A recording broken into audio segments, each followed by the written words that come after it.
What may be seen as just a game is so much more.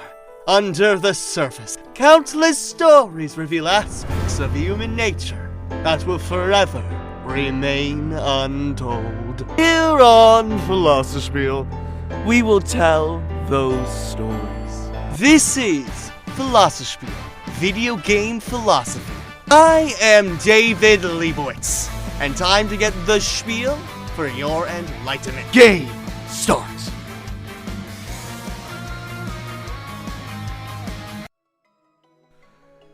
Hello everyone, this is David Leibowitz and Magicday for another wonderful, long-awaited episode of Philosophers. We are talking about Ōkami, and on a special year, in fact, it is the 15th anniversary of Ōkami's initial release, when it got overshadowed by Twilight Princess, but it's okay, people love it now, and we love it.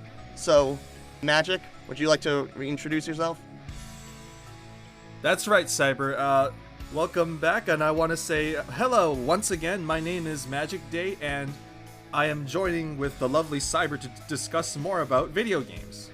Thanks for having me. Alright, so we are talking about Ōkami. So, before we get into anything, we should just discuss, we'll discuss exactly the background of Ōkami, then we're going to get a little bit into Japanese mythology, and, of course, fill anyone in on the plot strands as we need to go, because okay, so to understand Ōkami, the game about the sun goddess Amaterasu, who saves Japan after being corrupted by the foolishness of a warrior known as Susano'o, we have to think about the creator who created it, Hideki Kamiya.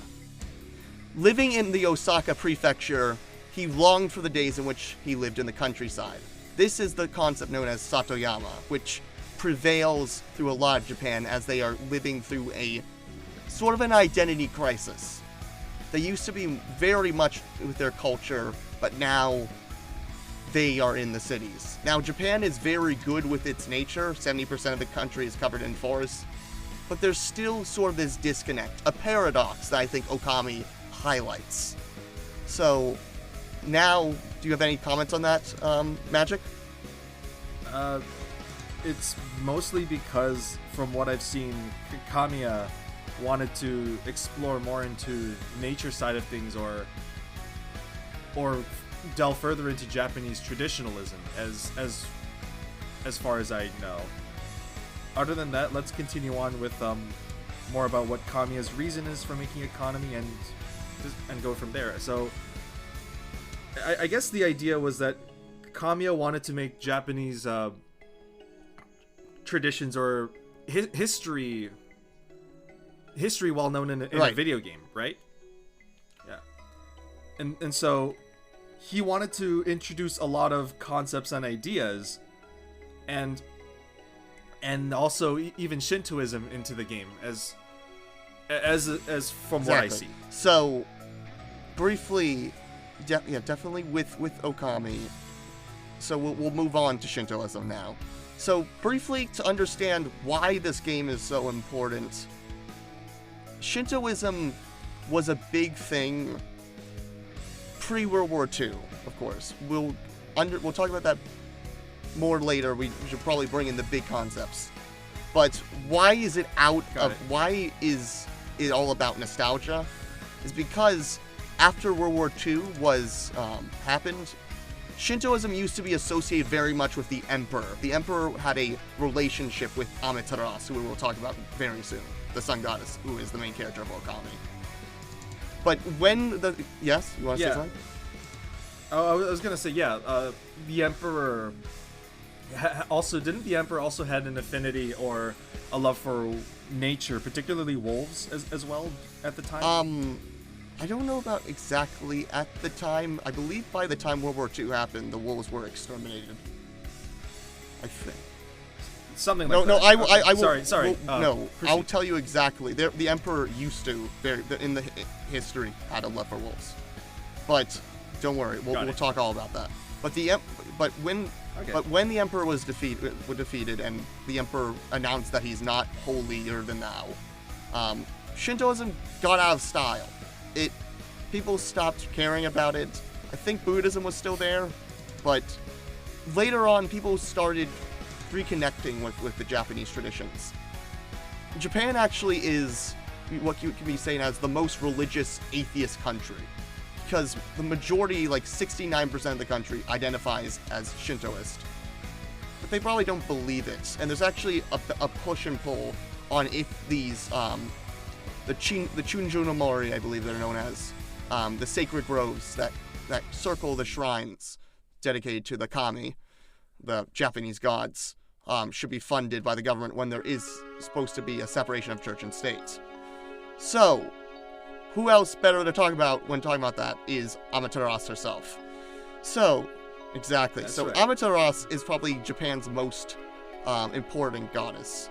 She was not the first goddess, but she definitely, you could say, is probably the big G, in the sense that she is the sun, and Japan is known as the rising sun, and she, of course, gave power to the emperor. But who exactly is she? It's good to know about her in the connection with Susano'o, who is one of the main characters, as well as Ōkami. But so there was a myth in Japanese mythology when Susano'o, after the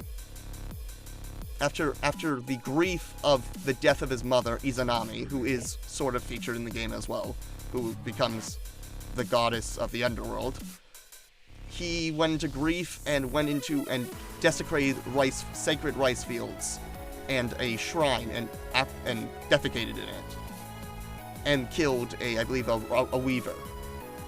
In this grief, Amaterasu went into a cave.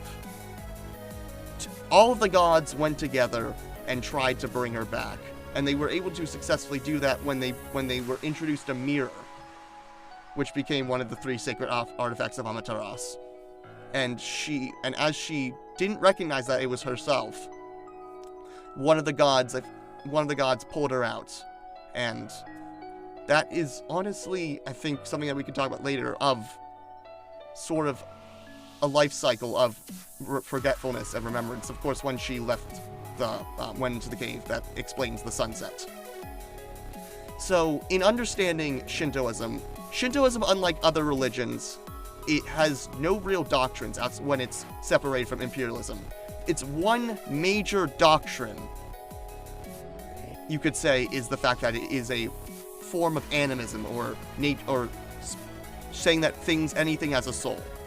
And in Shintoism, anything can be a god. A wolf can be a god, fox can be a god, anything. You have the big gods like Amaterasu, Susano'o, Izanagi, Tsukuyomi, Raijin, but there's multiple pantheons of these gods. And that explains why, well, in the game, the brush gods are all animals. All the gods are, in fact, animals. Even though that's not the big thing in Shintoism, it's not left off the table. So, because of this, Okami lands itself nicely in its themes about nature worship and such, even though there's no real, let's say, commandments on how to do that, and that's why we'll talk about that later. But, yeah. So that's basically it. So now we can go back and go through the characters. So, there is Isun, who is a character who was a small swordsman, who is Amaterasu's companion. I also believe Isun acted as the translator and communicator, so whenever Amaterasu was doing a task, Isun would either relay that information or talk back to the person, kind of like the communicator, or like relaying information back. Amaterasu is a silent protagonist in this game, so it's not just because she's a wolf. There are other animals that talk, so yes. That too. We have also Susano'o. So the rest of the gods that are referenced in this game are not gods. I mean, are not gods in the game. Susano'o is the god of war and tempests and storms, who is just turned into an old drunkard And when you go into the past, Nagi and Nami are Izanagi and Izanami, the two like founding gods. Yes. Yeah. Yeah. You want to say something? Yeah. Yeah, I was gonna say, yeah, they're the two founding gods, but then Susano'o in this game is basically seen as a person, as a drunk person who thinks he can do a lot of cool things, but it's very comedic in the way that he's portrayed. And sorry, I'll get back to and you. then Tsukuyomi, this is just a sword, which in reality is a moon god, but has the moon on its thing. That's the sacred sword that was used to defeat Orochi. Orochi, the most accurate thing, I mean, a lot of things are accurate, but the most accurate thing is the fight with Orochi. Orochi was used to symbolize, I believe, floods and such in a river, and so shrines to Susano'o are used to fend off like floods and such in real life. I found this from one of my readings, and yeah, so Orochi, in the myth, after they desecrated the rice fields, Susano'o had to defeat Orochi by getting him drunk, just like he did as you do in the game. And then one of the last things to get to, I guess for now, there's a lot of good Shinto references. I would recommend there's a video, I forget who it's by, but there's a guy on YouTube that definitely goes through all of the Japanese myths that are referenced in Okami.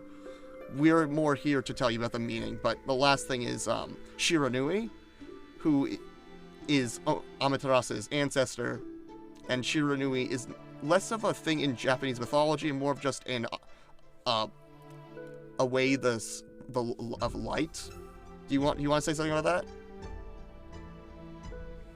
Yeah, Shiranui was seen as, I don't know much about Japanese mythology to explain Shiranui, but all I can say that in the game, Shiranui is seen as this amazing god that acted as the sun at first, and then Amaterasu is the next goddess after that, and continuing on. Yeah, Shiranui. and Shiranui is just simply like sort of an optical illusion with light.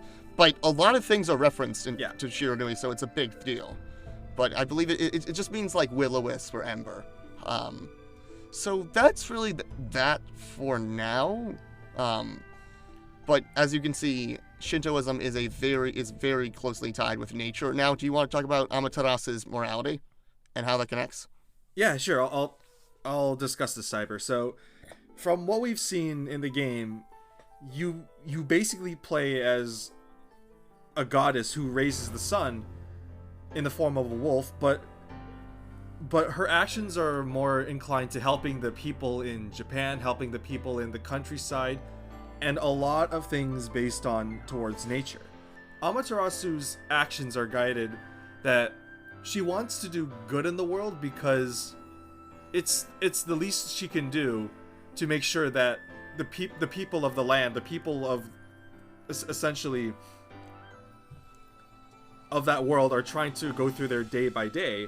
And you start off the day by, how else do you start off the day by bringing the sun up, like as if it's morning, and then watching them, overseeing them. Amaterasu's actions seems to be where, at first she's an observer, watching over how people live their lives, and then only putting in good whenever people need help, trying to, let's say, one of those mini games where you help people retrieve a lost pet, or like help grow sake or something like that. It's those small little details that pushes people forward to do fun things, or to do, or to see them get through their day. It's the payoff that is worth it in the end. It's the payoff to see these happy smiles getting through. Hey, thank you, Amaterasu, for finding my pet, or getting through simplest tasks like that. And Amaterasu's morality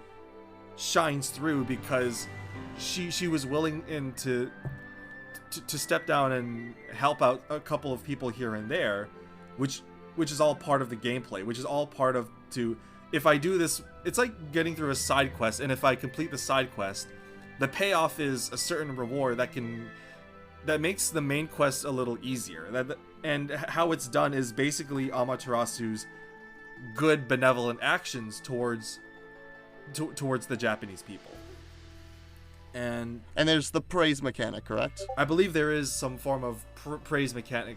Yeah, there was, where whenever Amaterasu fights off monsters or demons from basically Japanese hell, I think the points were sun points, was it? Or praise points? Yeah, the praise points. Yeah, praise points. You do get a lot of them, and it's kind of like, this... Let me worship, or let me believe in this goddess who's done a lot of good things. That's kind of what it sounds like. Back to you, Cyber. Is there anything you want to add on to this? I definitely feel like it fits a little bit of a Japanese mindset of collectivism, in the sense that it makes you feel like you should feel humble about the way you do things. Would you agree with that? Yeah, definitely.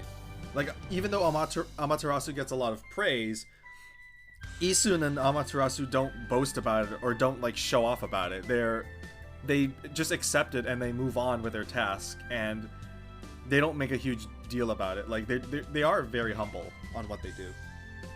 And that contrasts with, I don't want to get deep into Waka, but into like the prophet Waka, who is trying to show off. Yeah, I mean, yeah, Waka. I don't remember I'm pretty sure Susano'o as well, but a lot of people tend to be show off, whereas Amaterasu does the heavy lifting and actually is the one you play as the character trying to accomplish these tasks. And yet Amaterasu doesn't really, or even Isun for that matter, doesn't really say much anything else. They just sit and watch as this whole thing unfolds. All right. Are we good with this topic? I was gonna say, like, there is definitely humility and just sitting back and generally, yeah, like, yes, I know I've done good. I'll pat myself on the back on it, but I'm not going to continuously pat myself in the back and expect more attention from other people. Like, Amaterasu is just a good example of being, I guess, the voice of reason, or people, or genuinely wanting to help out people for the sake of doing good, but understands that, yeah, like, I'm not going to do it for a long time. I'm just here to be sure people don't go through a sad day. Other than that, yes. Yeah, other than that, that's all I got for this part. And the big thing is also, people regard Amaterasu as just a normal dog. Pretty much. People say, "Oh, what a cute lupine," which is a Latin word for wolf. Yeah. It's like, "Oh, what are you doing here?" And then they see this wolf doing cool things, and some of them didn't acknowledge the goddess right before them. Some of them were like, "Whoa, this wolf in front of me has done some cool tricks. I'm gonna give him some praise points." Like, there's some events like that as well. Yes, and I feel like a lot of them don't know outside like the celestial divine figures that are there that know about Amaterasu. I believe also Empress Himiko knows, because you have an appointment with her. So going on to a thing I'm very excited about, and the reason I played Ōkami in the first place is that I am a giant wolf lover, so it's definitely my favorite animal, and definitely the main reason why I played the game. And the thing is, wolves don't exist in Japan anymore, but that wasn't always the case. There were two species of wolves, in fact. There was on mainland Japan, or Honshu, the Honshu wolf, or the Japanese wolf, and in Hokkaido, the land of the Ainu, which we will talk about a little bit later, the Hokkaido wolf, or Ezo wolf, as it used to be known as Ezo. And there are two big myths that relate to the wolf. Well, there was in Japan the Oguchi no Magami, the largemouth pure god, also known as Shiro Ōkami, the white wolf. There was a tale of a prince in the 2nd century who got lost in the woods, and was eventually helped by a white wolf, or by the messenger or the god himself, that brought him out of the forest, and the emperor and the prince was ever grateful. And you can see wolves being worshipped, and the mountains having this dualist nature of being like dangerous, but also having this reverence for wolves. In Hokkaido, there is the Horkei Ōkami, or Horkei Ōkami, the howling god or white wolf god. They worship the wolf in a similar way, but both, you can see, are sometimes, always portrayed as white in Hokkaido. Sometimes portrayed as white, especially known as Shiro Okami, which white wolves have since seen a lot of places outside of Okami. In the anime Wolf's Rain, Princess Mononoke, I believe an anime called White Wolf. The new anime, Your Eternity. White wolves are everywhere in Japan. So there's a reason why Amaterasu is white. But why did wolves get exterminated? Well, the Meiji government, when Japan got more westernized, said that wolves were unfit for nature, for the Western audience, so they killed them. And that's what happened. Yeah. And there's now... Yeah, you want to say something? I'm pretty sure it's one of those things where people, the Western culture and European cultures, because I do know Europe had quite a bit of influence on Japan as well. And when they were bringing in new ideas, it pretty much shifted from worshipping wolves as these righteous animals in an Asian culture to trying to make room for more people to build, and I guess I don't want to say industrialize, I don't think that's the right word, but bringing in new ideas, but at the cost of their canine fauna, or sorry, exactly. Not canine, lupus fauna, essentially. Canine works. I think canine works. Yeah, I don't know. You're talking to a guy who's big on taxonomy. They're canines. It works. Okay, cool. They're canines. Their lupine canine works. So there's actually campaigns to bring back wolves ever since early 1900s, and specifically to Hokkaido. So to bring back the Hokkaido wolf, because that would help actually regulate the deer population, just as it did in Yellowstone, which they did that, and it was successful. So I believe that Okami, we'll say this later, is possibly advocating for that as well. So I believe now we're honestly above schedule. So let's get to saying goodbye. So would you like to start, or should I start? You mean the part where the saying goodbye with the Celestials, how it resets, and the song reset and the Arc of Yamato? Yeah. Do you want to start on this one? You definitely know more this than I do. At the end of the game, there's a ship known as the Arc of Yamato that houses Yami. You've basically defeated all sorts of evils that have threatened Japan, and the source of all that, I believe the manifestation of all of that, and is this figure known as Yami, which we'll get to next. But this arc, well, there's a big moment right before Amaterasu gets on the arc, and this is when Amaterasu and Isun split. So Isun, if you don't know, has been basically going on his own journey and has been doing his best to become a great artist, and with his very small stature. And there's a very touching moment when Isun has to say goodbye, if there's a back and forth, Isun should go on the arc or not, because if they go on the arc, they can't go back, and Isun has his own thing. So with that happening, they get on, and there's a touching moment. And on this arc are these beings known as the Celestials.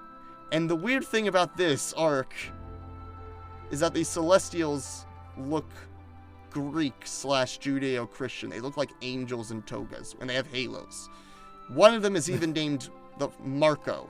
Yeah, totally does not fit in with the Japanese theme right there. The rest of them have Japanese names, but they still don't look Japanese. They wore the halos and the togas, and I thought, yes.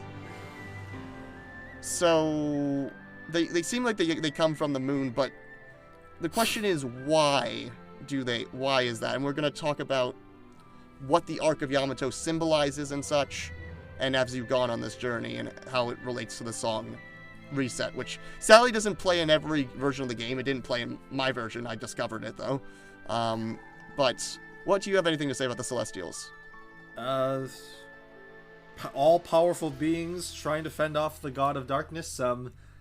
It's your typical story of, yeah, like, we have to fend off the darkness. But to me, I guess it's a bit more into, I don't want to say like the Celestials like failed, because they definitely try their best into making sure they've done what they can to protect the world. I'm definitely sure of it. The reset, however, we're talking about the song Reset, right? Yeah. Yeah. And how it connects, and what it connects to the symbolism of the Arc of Yamato.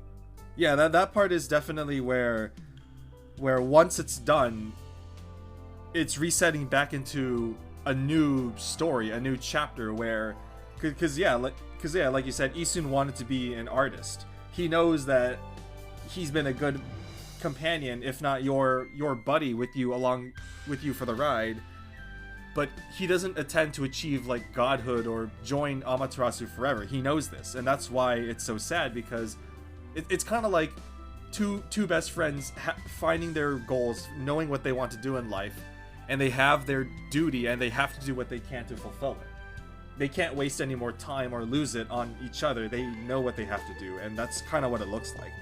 I feel like that's the whole point of Reset, where we've got to get back into our original lives now that the darkness has been defeated. Everything is going back to normal the way it was, but all of that things we've worked together, we can't do that again. That seems to be what the song or the idea is at the end of the game.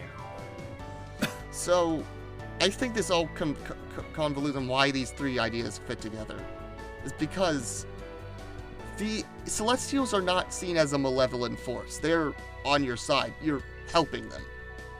But the question is, and it seems like they boarded the Arc of Yamato to get away from their world, but the question is, they clearly have Western influence.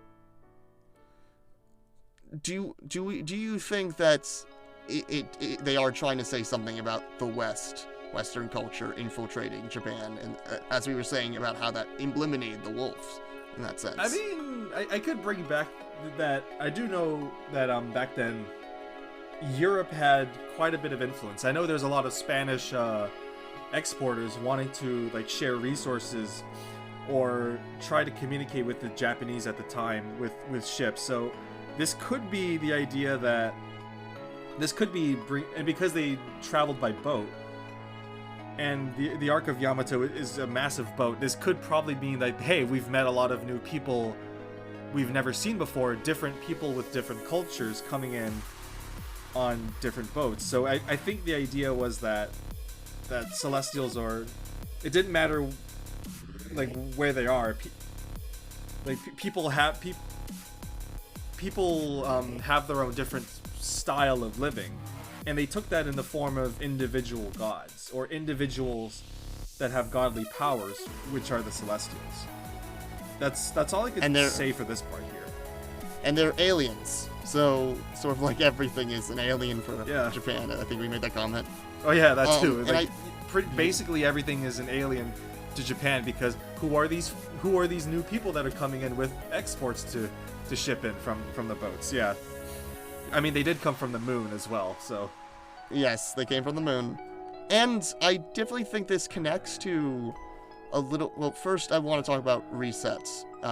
So the song Reset, after you defeat Yami, which we will talk about, the basic idea for the song is that it was a beautiful game, and we want to do it, and you guess what? You beat it, but you can play it again.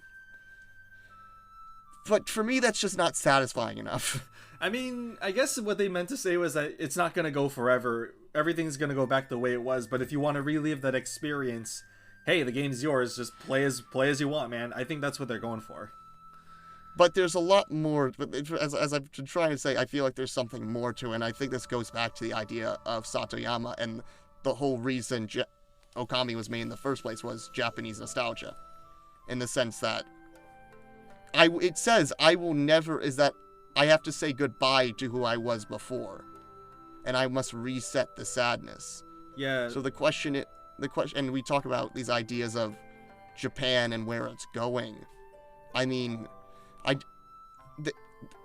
I did some readings on this, and like what used to be rooms in which many people stayed in, like houses of 10, now there are like normal like nuclear families in Japan. People are much more caring about themselves. They eat hamburgers, which is, again, nothing wrong with hamburgers, but like this is what I mean in one of these readings. Like there's this whole like about this idea of the old versus new Japan. Now, in some ways that has been weaponized for like nationalistic purposes, but there's also like, where has Japan gone? I think if I could add on one point, definitely there is some truth to the old versus new, because Satoyama, it was Satoyama, right? Because I know Kamiya wanted to write down a more naturalistic approach, whereas Satoyama was thinking a bit more traditionalist, like what happened to Japan? What's with all the changes in Japan from there? Yes. So my guess is that Satoyama, and probably Kamiya for that matter, wanted to bring, yes, this is where we are here, but never forget the history and the past that brought up to this moment. Never forget where we are now because of the work of the past. And like it's just when you're playing Okami, you're revisiting an older time. I mean, the first area, okay, not the first area, but one of the first areas is a Satoyama, a rural mountain village.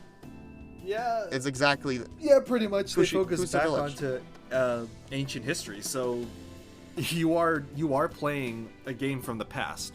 Oh, sorry, Cyber, go on. No, you continue. I was just wanted to point it out that you are playing a somewhat historical, definitely history is involved, but a game based on traditional culture and traditional old style beliefs and how that led up and how that matters even to the modern day era.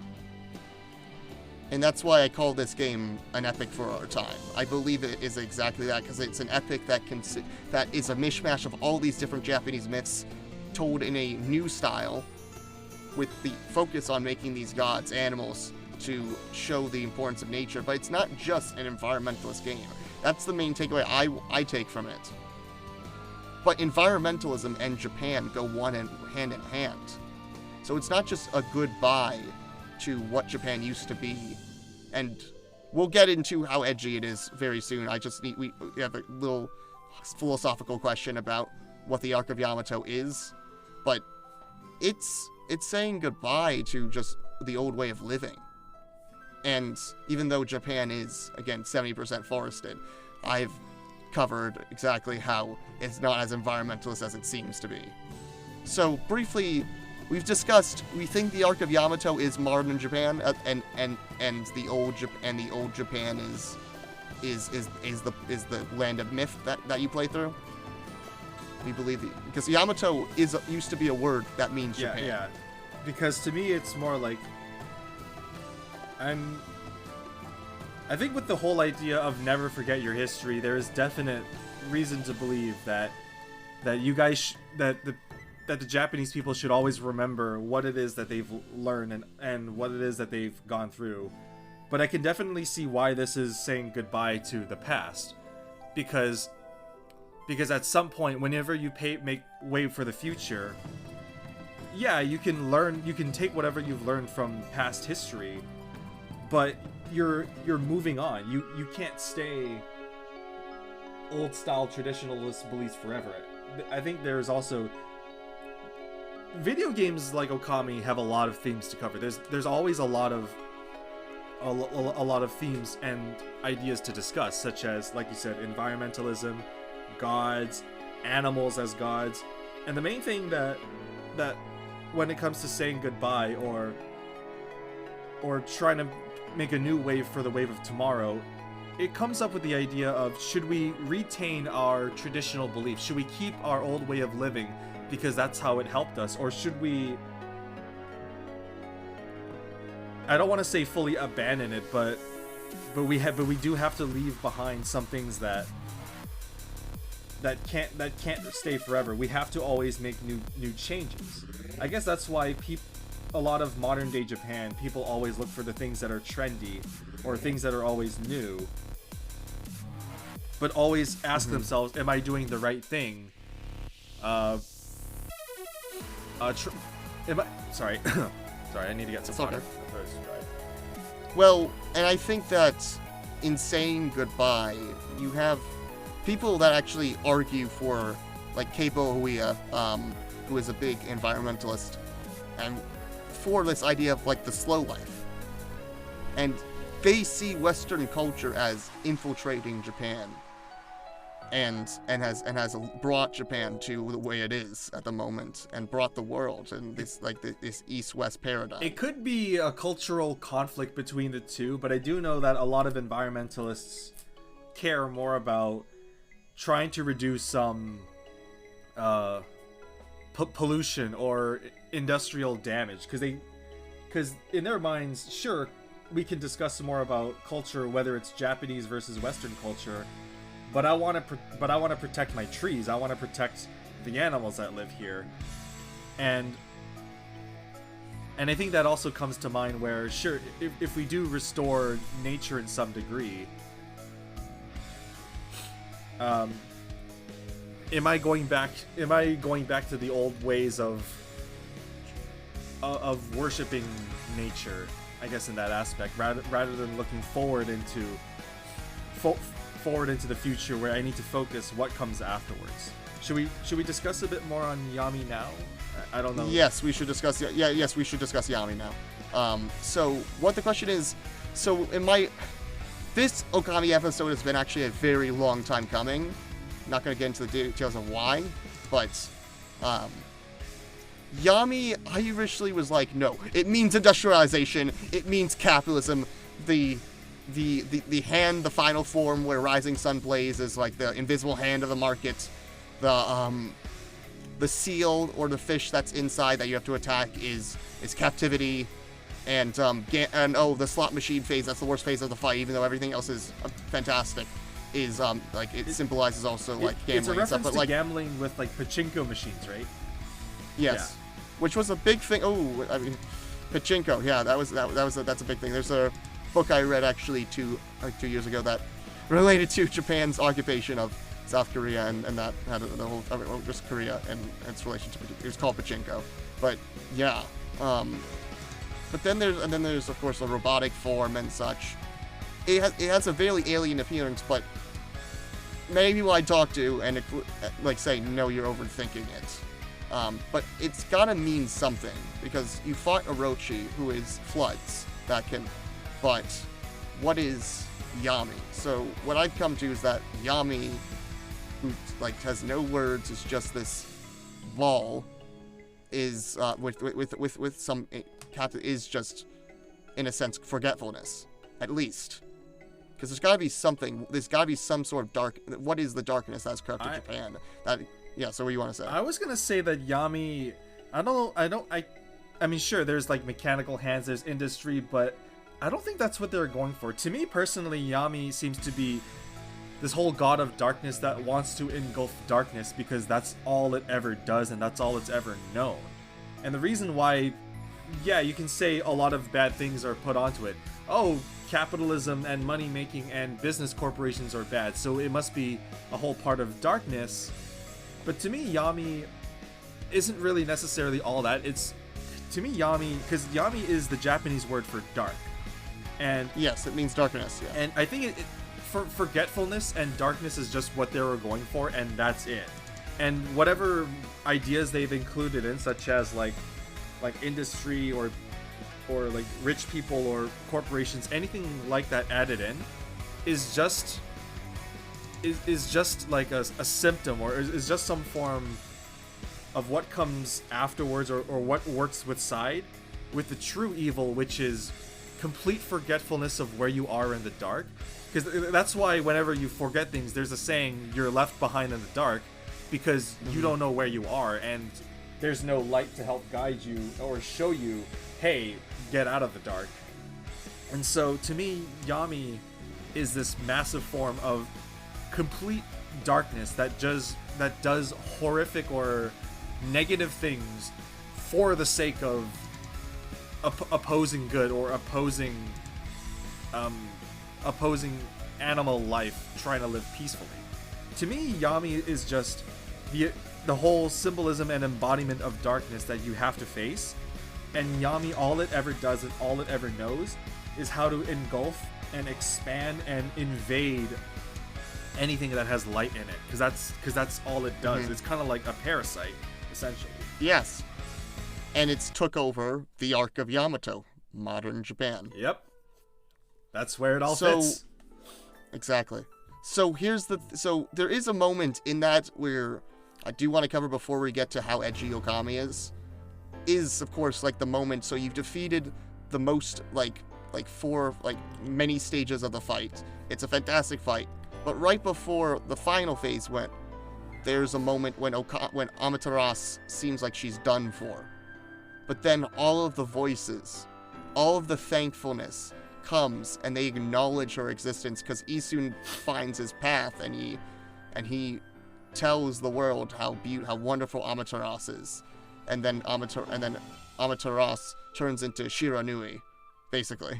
Yeah, it's kind of like the whole Jesus and God aspect, but I do want to point out that, like I said in the previous idea for Amaterasu's morality, that morality paid off. That's also another example of paying off, not because of praise points, but literal people backing you up, and all of the friends and people backing you up and saying that we will never forget and love you for all the simplest and kindest good-hearted deeds you've done. And those tiny simple things matter in the long run, because it shows that, hey, you care for us, and therefore let me help you repay the debt of owing you back, which is giving you support to fight off the darkness in front of you. Yes. And that happens, and the music plays Rising Sun, and you beat Yami. And it's one of the best boss fights in all of video games, at least in one list, and I would agree that's one of the best boss fights, outside the frickin' gambling phase. That's why always be a good person to everybody. It doesn't matter if you're a goddess or a wolf or a human being, just don't be a prick. Just be nice and do whatever you can. And hey, morality pays off. So now on to how edgy is Okami. Got it. So this is what, of course, this is. So first, I guess we should probably just talk about what Okami, a surface level look at what Okami is, and then we should probably get into how edgy it is. Because we were talking about how edgy Okami is, and also the presence of Ainu in the game, and including comparisons like modern Japan versus environmentalism. So yes, so obviously we have a Japan, even though it takes place in a clearly distant past, it's a people that has forgotten about the gods. I mean, Susano'o defiles the shrine, which brings Orochi back, and that starts everything. And you think after you defeat Orochi it's enough, but it's not. So clearly there's at least that again, as we talked about Japan, you need to think back to Japan. But the fact is, the Ōina exist in the game.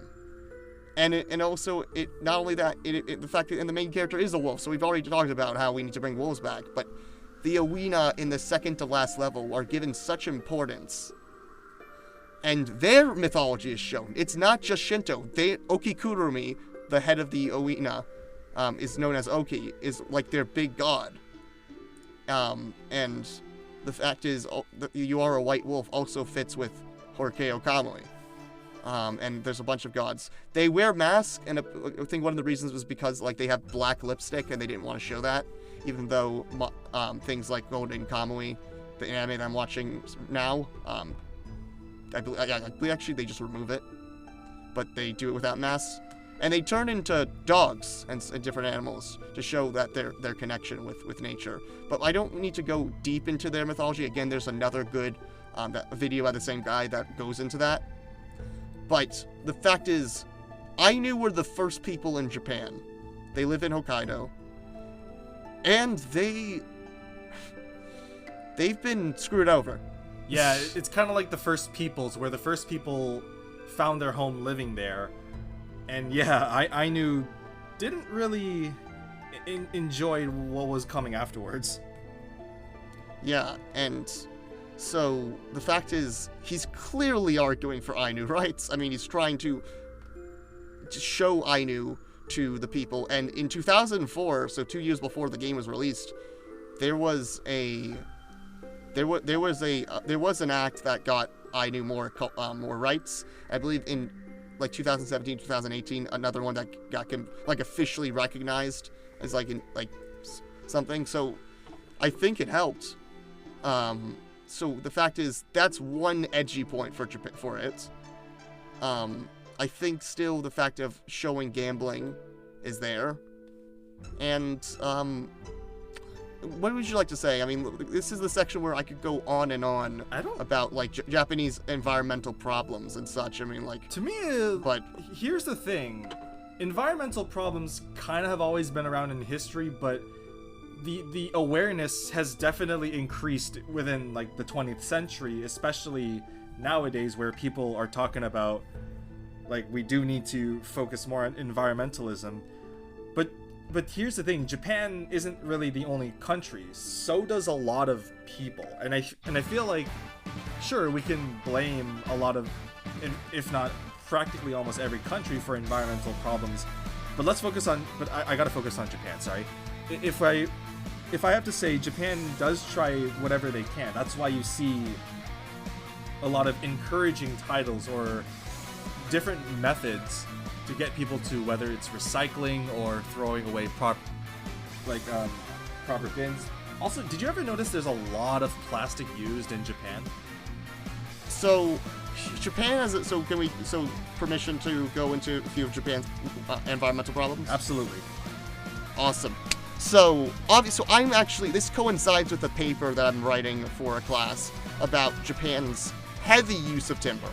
So again, as I've said multiple times, 70% of the country is covered in forest, but they deforest a lot of other countries. And that's from their use of chopsticks, wood. They don't recycle their wood. Like, there's stuff like in 2016 known as the Clean Wood Act that happened, but that doesn't give an absolute idea of telling, like, you need to stop using illegally logged wood. I don't know if I should go into that whole thing, but Japan's bad with that. People criticize Japan for, of course, its use of nuclear energy, whaling. There's a thing with Minamoto disease. Oh, yeah, whaling. That was a thing. The disease, yeah. Those are huge. And finally, of course, there is... what else is there? Do you want to say something? Well, is that thing? No, I think we covered a lot of it. Like, despite Japan trying to do their best to be, because I know there's like the Kyoto Convention, there's a lot of environmental factors that Japan really wants to focus on. But oh boy, we can discuss so much on whaling and deforestation, all because Japan needs wooden chopsticks. Exactly, Yeah. and eats whales. Needs wooden chopsticks, and the Tokyo Olympics were supposed to be the greenest games. No! No! No, didn't they burn like so much oil and like gasoline and a whole slew of like machines running just to keep Tokyo, and the whole reason it never fully went through was because of the COVID-19 virus. Yes, which can be attributed to, in one explanation, to environmental issues getting us closer to zoonotic diseases, if you accept that it came from a bat as opposed to a laboratory.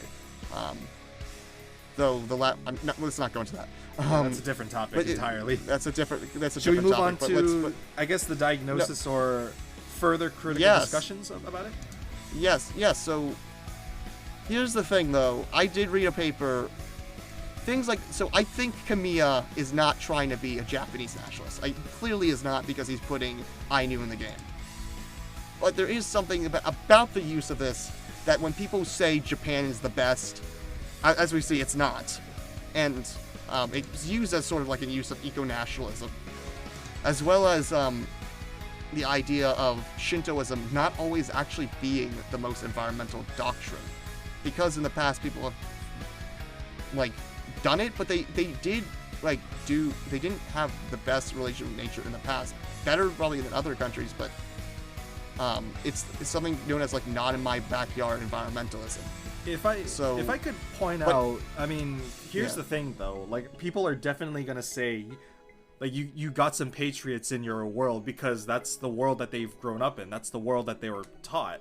Like that's the whole culture that they've experienced from the day one of their literal birth until now. So of course they're gonna stand up and like support whatever they can. That's the whole idea of national patriotism and loving your country. But to me, like you can love your country or your home as much as you like. I think the idea was nostalgia though, or like nostalgia of history, and trying to introduce like themes of history into the game to get people to think. Because if you get people to think and critically like ask yourself questions, kind of like what we're doing now, funny enough, in this game, you know you've done your job. And I feel like the big thing in regards to edginess is in 1993, only less than 5% of Japanese people cared about global environmental problems. So they care a little bit. Japan cares about Japan, so that's another critical thing about it. But I do think like people like Kamiya, and you could go to Miyazaki with all his films, like would probably care about the worldwide and deforestation and such. So I mean, maybe not, maybe they're bad, but they seem like like gaming in general as part of this counterculture against like the ways of Japan, and we've talked about that with Persona 5, of course. That's one of the biggest examples of counterculture. So, anything else to say about that? Not really. I think we've definitely got into it, but I guess we can now discuss. I think we're basically sharing the ideas of why Okami is such a huge masterpiece and why it matters to us a lot. And so, I guess you want to start. You want to start? Yeah. I'll definitely talk about like this. To me, Okami is one of those games where even back in 2006, games, because back in the games where I played, people would introduce, oh, you gotta be a tough person, beat up bad guys in here and there, but Okami, there's a lot of fighting mechanisms. You get into linear motion battles of fighting demons, but you're fighting darkness, you're fighting demons and shadows. You're not fighting a literal person or a person of your own kind just to put them down. You're fighting shadows and darkness to be sure they don't ruin your day. You want to be sure everything you put in is beautiful in the end. There's definite uses of history, there's definite uses of culture, and it blends well to the point where what you are doing in Okami is an act of grace and care for yourself and the world. And that's something that I feel was definitely underrated, even for back then in 2006 and 2008, for that matter. So here's what I think. Why is Okami such a masterpiece? It's good at being, it's subtle. But to me, it fits in the line with things like, again, I was supposed to watch Mononoke last night and I didn't, but I feel like in those great things about nature. And the fun thing is, Okami was never originally supposed to be the game about Japanese mythology. It was, or at least the way it is now. It originally supposed to try to be realistic, but the fact is, we can be thankful that the graphics weren't good enough for a realistic game. And you can see a clip of what it was originally supposed to look like. But we're happy that they introduced all this stuff because it truly became a masterpiece. And even though it was overshadowed by Twilight Princess, which does have some similar themes, haven't played it. Have you? I don't remember. I think I'm pretty sure I've played it. I don't remember much about Twilight Princess though. We can save that for another time. I don't know. I don't know if we ever talk about it. But either way, I mean, it's just, even though it was a slog in some points, like, not all the levels were good, in my opinion. But the fact is, it ended on such a high note. And the fact is, the controls are crisp. The story is great. The characters are colorful. It's just, I loved it because I was playing a wolf. And it was just a beautiful adventure. And it's just a masterpiece because it's telling people to think back to a time in which things weren't so industrialized and such, and think about and to just remember your history. And it's just, it's just a beautiful game, and it holds up like ever since 2006. Yeah, there are HD versions and such, but it's still, in 2006, the art style held up. So it's just a masterpiece of artistically to look at. It's definitely one of those games where it was definitely like overshadowed and totally not cared, because I remember back in 2006 people were talking games such as like Halo or Counter-Strike or look at all these cool games you can do here and there, but they were not subtle about it. They were showing off, and that's how they've made their money, through constant use of attention grabbing and constant need to like me. It's always that sort of attention, but Okami was never about that. Okami told a beautiful, graceful, lovely tale, a story, a wonderful story, and you played as a goddess. You played as a powerful goddess, a god with amazing powers that did so much good for the people. And it was so subtle about it too, that it felt like a fun experience to enjoy and understand and even talk about. And that's kind of why it mattered a lot from my experience. Yeah. And we did get Okami Den, but after that, the Tale of Okami is not much. But it really is it was just a masterpiece, and the fact is it still is good, and I loved it. Okay. So I think that's it for now. So, Magic, what are we discussing next? Not sure. I guess we'll find out later. Magic and I are discussing next. We got a lot of Persona 5 Strikers content. Speaking about modern Japan, we'll talk about that. Let's see about exactly a game that gives a diagnosis of our modern culture, and I think it's gonna be a great time. But yes, there's always a lot of cool video game ideas and themes to discuss. Exactly. All right. So Magic. So will that be it? I think that's it, right? Well, everyone, it was a pleasure to do this experience. Yes, we stuttered a little bit, but I hope you all enjoyed and thought this was a very valuable talk. It definitely is for me, and it's something I care about very deeply. So, apologies for not getting the ideas across. I had to drink water as well to be sure I stayed hydrated. But thank you so much for your time, Cyber, and I'm so glad to have done this with you. Everyone, bye. Bye. Millions of flower petals fall, scattering and coloring the town. However, this time is at its end, as the wind had foretold it to us all. There's no need to worry anymore. The seasons always find a way to change.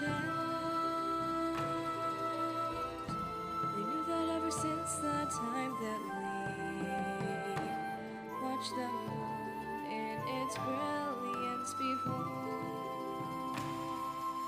All the time, constantly, we shed these tears and we do it again and again. We don't know how much it's worth until it's gone away for good. If I could